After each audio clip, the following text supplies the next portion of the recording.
Hello दोस्तों, स्वागत है आपका हमारे चैनल काका जी टेक्निकल पर। आज हम कवर करेंगे सिंधु सभ्यता के टॉप 30 क्वेश्चन जो एग्जाम के पर्पज से बहुत ही लाभदायक हैं।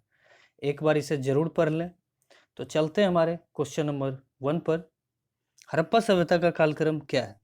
तो हड़प्पा सभ्यता का कालक्रम 2500 ईसा पूर्व से 1750 ईसा पूर्व तक है। तो हमारा आंसर होगा ऑप्शन नंबर ए। चलते हैं हमारे अगले सवाल पर। हमारा अगला सवाल है, सिंधु घाटी की सभ्यता कहाँ तक विस्तृत थी? तो पंजाब, राजस्थान, गुजरात, उत्तर प्रदेश, हरियाणा, सिंध और बलूचिस्तान यहाँ तक विस्तृत थी। तो हमारा जवाब होगा ऑप्शन नंबर डी। तो चलते हैं हमारे अगले सवाल पर। हड़प्पा सभ्यता किस युग की थी? तो हड़प्पा सभ्यता कांस्य युग की थी। तो हमारा आंसर होगा ऑप्शन नंबर ए।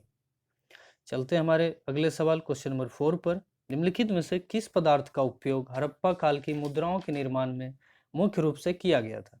तो हमारा आंसर होगा ऑप्शन नंबर ए, सेलखरी का किया गया था। इसे मस्टिटाइट भी बोलते हैं और इसका पिक्चर भी देख सकते हैं। तो हमारा आंसर होगा ऑप्शन नंबर ए। चलते हैं हमारे अगले सवाल पर। हमारा अगला सवाल है, सिंधु घाटी की सभ्यता निम्नलिखित में से किस सभ्यता के समकालीन नहीं थी? तो मिस्र की सभ्यता, मेसोपोटामिया की सभ्यता, चीन की सभ्यता, इन सब के सभ्यता के समकालीन थी। सिर्फ ग्रीक की सभ्यता के समकालीन नहीं थी। तो हमारा आंसर होगा ऑप्शन नंबर डी, ग्रीक की सभ्यता के समकालीन नहीं थी। चलते हैं हम अगले सवाल पर। हमारा अगला सवाल है, सिंधु सभ्यता के घर किससे बनाए जाते थे? तो सिंधु सभ्यता के घर ईंट से बनाए जाते थे। तो हमारा आंसर होगा ऑप्शन नंबर ए। चलते हैं दोस्तों हमारे अगले सवाल पर। हमारा अगला सवाल है, निम्नलिखित विद्वानों में से हड़प्पा सभ्यता का सर्वप्रथम खोजकर्ता कौन था? तो हमारा आंसर होगा option number D, Dayaram Sahni. चलते हैं हमारे अगले सवाल क्वेश्चन नंबर 8 पर। हड़प्पा सभ्यता की खोज किस वर्ष में हुई थी? तो हड़प्पा सभ्यता की खोज 1921 में हुई थी और दयाराम साहनी ने की थी। तो चलते हैं हमारे अगले सवाल क्वेश्चन नंबर 9 पर। हड़प्पा सभ्यता के संपूर्ण क्षेत्र का आकार किस प्रकार का था? तो त्रिभुजाकार था। ऑप्शन नंबर सी होगा। अब चलते हैं हमारे अगले क्वेश्चन नंबर 10 पर। हड़प्पा एवं मोहनजोदाड़ो की पुरातात्विक खुदाई के प्रभारी कौन थे? तो इसका आंसर होगा option number B, sir John Marshall. और चलते हैं हमारे अगले सवाल क्वेश्चन नंबर 11 पर। सिंधु सभ्यता की उत्तरी सीमा। तो सिंधु सभ्यता की उत्तरी सीमा है मांदा, जम्मू कश्मीर। आप देख सकते हैं नॉर्थ के पार्ट पर मांदा, जम्मू कश्मीर है। तो चलते हैं हमारे अगले सवाल क्वेश्चन नंबर 12 पर। सिंधु सभ्यता की दक्षिणी सीमा। तो दक्षिणी सीमा सिंधु सभ्यता की महाराष्ट्र में पड़ती थी, दैमाबाद में। तुम्हारा आंसर होगा ऑप्शन नंबर बी। चलते हैं हमारे अगले सवाल पर। सिंधु सभ्यता की पूर्वी सीमा। तो सिंधु सभ्यता की पूर्वी सीमा उत्तर प्रदेश में थी, आलमगीरपुर में। तो ऑप्शन नंबर सी। चलते हैं हमारे अगले सवाल क्वेश्चन नंबर 14 पर। सिंधु सभ्यता की पश्चिमी सीमा। तो पश्चिमी सीमा बलूचिस्तान में, जो कि अब पाकिस्तान का हिस्सा है, और सुतकांगे डर में था। तो हमारा आंसर होगा ऑप्शन नंबर डी। तो चलते हैं, थोड़ा सा इसे हम लोग अच्छे से समझते हैं कि इसे और किस तरीके से याद रखा जा सकता है। तो ऐसे करके हम बना सकते हैं कि नॉर्थ, ईस्ट, वेस्ट और साउथ। तो नॉर्थ में हो जाएगा आपका जम्मू कश्मीर, ईस्ट में हो जाएगा आपका आलमगीरपुर यूपी, साउथ में आपका हो जाएगा महाराष्ट्र जो कि दैमाबाद है, और वेस्ट में आपका हो जाएगा बलूचिस्तान, सुतकांगेडर। तो ऐसे करके हम याद रख सकते हैं। तो चलते हैं हमारे अगले सवाल पर। तो हमारा अगला सवाल है, हड़प्पावासी किस धातु से परिचित नहीं थे? तो हड़प्पावासी लोहा से परिचित नहीं थे। तुम्हारा आंसर होगा ऑप्शन नंबर डी। तो दोस्तों चलते हैं हमारे अगले सवाल पर। तो अगले सवाल पर चलने से पहले हम आपको बता देना चाहते हैं कि अब पार्ट 2 पढ़ेंगे। पार्ट 2 में आप लोगों के लिए स्पेशल से अवशेष और प्राचीन स्थल दिया गया है, क्योंकि 2-3 साल से एग्जाम का पैटर्न है कि अवशेष और प्राचीन स्थल सिंधु सभ्यता से बहुत सारे पूछे जा रहे हैं। तो हम लोगों की कोशिश है कि आपको सारे अवशेष और प्राचीन स्थल एक जगह पर दे दिया जाए, ताकि आप एग्जाम में कंफ्यूज ना हो और बेटर स्कोर कर सकें। तो चलते हैं हमारे सवाल पर। हमारा क्वेश्चन नंबर 16 है, सिंधु सभ्यता में जुता हुआ खेत का अवशेष कहाँ से प्राप्त हुआ है? तो ये है कालीबंगन से, ऑप्शन नंबर बी। चलते हैं हमारे अगले सवाल पर। सिंधु सभ्यता में गोदीबारा के अवशेष कहाँ से प्राप्त हुए? तो गोदीबारा को डॉकयार्ड भी बोलते हैं। इसका मतलब होता है जहां पर जहाज बनाया जाता था। तो जहाज जो है हमारा लोथल में बनाया जाता था। तो हमारा आंसर होगा ऑप्शन नंबर ए, लोथल। चलते हैं हमारे अगले सवाल पर। हमारा अगला सवाल है, सिंधु सभ्यता में पक्की मिट्टी की बनी हुई हल की प्रतिकृति के अवशेष कहाँ से प्राप्त हुए?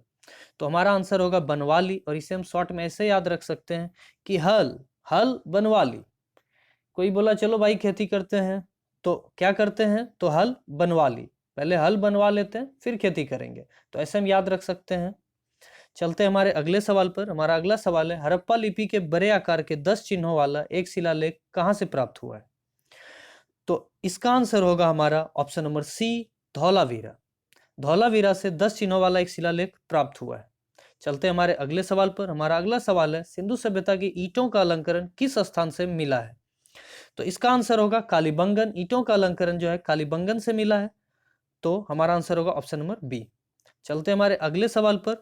सिंधु सभ्यता में वृहत स्नानागार पाया गया है। तो इसका आंसर होगा ए, मोहनजोदड़ो। वृहत स्नानागार मोहनजोदड़ो में पाया गया है और आप पिक्चर में भी देख सकते हैं। चलते हैं हमारे अगले सवाल पर। भारत में चांदी की उपलब्धता के प्राचीनतम साक्ष्य मिलते हैं। तो इसका जवाब होगा ऑप्शन नंबर ए, हड़प्पा संस्कृति में मिलते हैं। तो दोस्तों चलते हैं हमारे अगले सवाल पर। हमारा अगला सवाल है, हड़प्पा में एक उन्नत जल प्रबंधन प्रणाली का पता चलता है। तो उन्नत जल प्रबंधन प्रणाली का पता धौलावीरा में चला है। तो इसका आंसर होगा ऑप्शन नंबर ए, धौलावीरा। तो दोस्तों चलते हैं हमारे अगले सवाल पर। हमारा अगला सवाल है, सिंधु घाटी सभ्यता में निम्न में से किस स्थल से घरों में कुआं के अवशेष मिले हैं? तो कुआं के अवशेष मोहनजोदड़ो से मिले हैं। तो इसका जवाब ऑप्शन नंबर डी होगा। तो मोहनजोदड़ो से क्या क्या मिल गया आपको? कुआं के अवशेष मिले हैं, वृहत स्नानागार मिला है।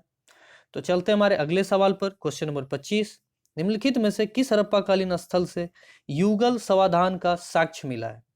तो युगल समाधान मीन्स पहले समझ लेते हैं, मीन्स जोड़ा, जैसे पति पत्नी का जोड़ा हो सकता है या फिर दो प्रेमी का जोड़ा हो सकता है। तो ये जोड़ा हिस्टोरियन के हिसाब से ये जोड़ा ये बयां करना चाहता है कि पत्नी अपने पति के लिए कुर्बानी दे दी, तो इन दोनों का एक साथ युगल समाधान बना के दिया गया है। तो हमारा आंसर होगा ऑप्शन नंबर ए, लोथल। तो चलते हैं हमारे अगले सवाल पर। हमारा अगला सवाल है, सिंधु सभ्यता में तांबे का रथ किस स्थान से प्राप्त हुआ है? आप देख सकते हैं पिक्चर में तांबे का रथ ऐसा हुआ करता था। तो इसका जवाब होगा ऑप्शन नंबर सी, दहमाबाद। तो दोस्तों चलते हैं हमारे अगले सवाल पर। किस हड़प्पाकालीन स्थल से नृत्य मुद्रा वाली स्त्री की कांस्य मूर्ति प्राप्त हुई है?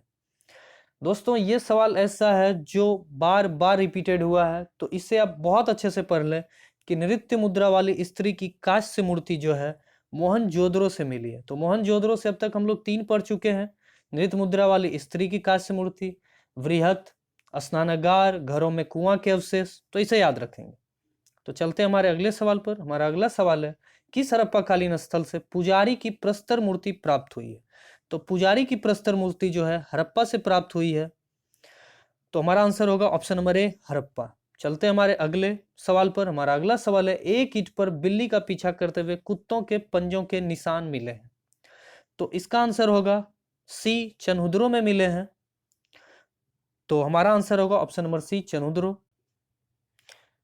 चलते हैं हमारे आखिरी सवाल पर। हमारा आखिरी सवाल है क्वेश्चन नंबर 30, किस हड़प्पाकालीन स्थल से प्राप्त जार पर चोंच में मछली, दवाई, चिड़िया एवं पैर के नीचे खड़ी लोमड़ी का चित्रांकन मिलता है? तो हमारा जवाब होगा ऑप्शन नंबर ए, लोथल से मिलता है।